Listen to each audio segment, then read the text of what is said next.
وتوا د الله نبی صحابه توي دا سړی د څه ارمان کوي د الله نبی ته صحابه وي الله او رسول خپيږي چې دا به د څه ارمان کوي د الله نبی فرمایلی د دې خبره ارمان کوي چې زما روا د ټولي دنیا په بدل کې مال د یو 2 رکعاتو مانزه د پاره رخصت او ټیم راکا بس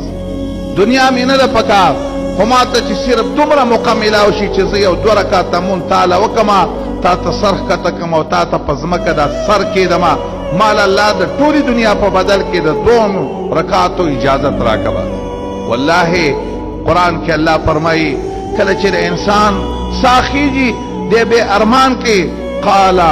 رب حتى اذا جاء احدهم الموت قال ربي جعوني لعلي اعمل صالحا چې ساخیږي بیا ارمان کوي الله لګ وخرا ک